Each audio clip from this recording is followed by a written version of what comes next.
perkenalkan, nama saya Cantika Aira Paputungan, NIM 21704042. Baik, di sini saya akan mempresentasikan mengenai perkembangan penyakit tropis yang ada di Indonesia.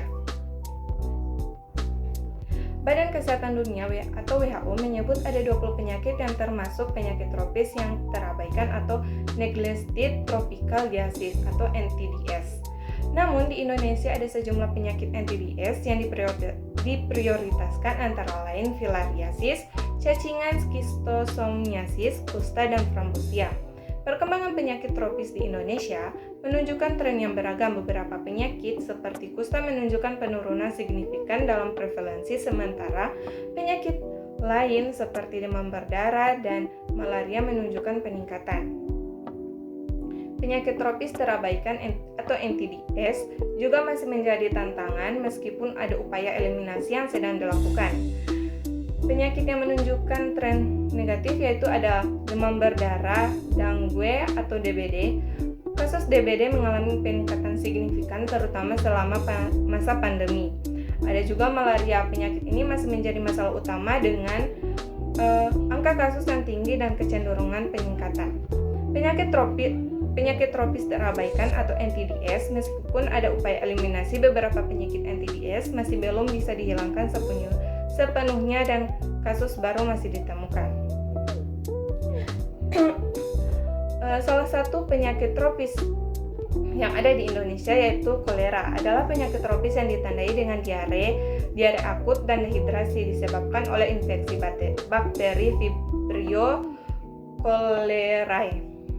Penyakit ini umumnya ditularkan melalui konsumsi air atau makanan yang terkontaminasi bakteri tersebut.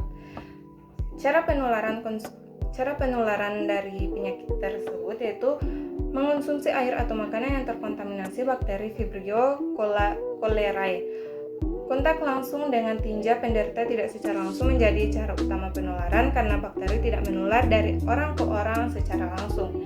Gejala dari penyakit tersebut yaitu diare yang parah dan berair, tinja seperti air beras, muntah-muntah, dehidrasi, dan kram otot.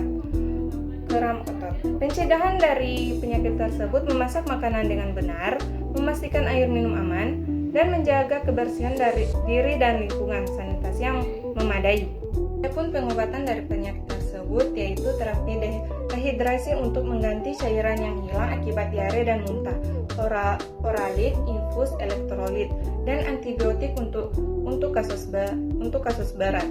Bagaimana penanganan Nakesmas terhadap penyakit tropis ini? Nakesmas atau tenaga kesehatan masyarakat memiliki peranan yang sangat penting dalam pencegahan penyakit tropis di Indonesia. Adapun penanganan tersebut yaitu ada deteksi dini dan penanganan khusus. Nakesmas terlibat dalam deteksi dini kasus penyakit tropis dengan mengenali gejala awal. Mereka dapat merujuk pasien untuk mendapatkan perawatan yang tepat dan cepat, sehingga mengurangi risiko penyebaran penyakit. Kedua, ada pengendalian vektor. Nakesmas berperan dalam program pengendalian vektor seperti nyamuk dan tikus yang merupakan penyebab utama penyakit tropis. Mereka melakukan kegiatan seperti penyemprotan insektisida, pengelolaan lingkungan, dan kampanye kebersihan untuk mengurangi populasi vektor.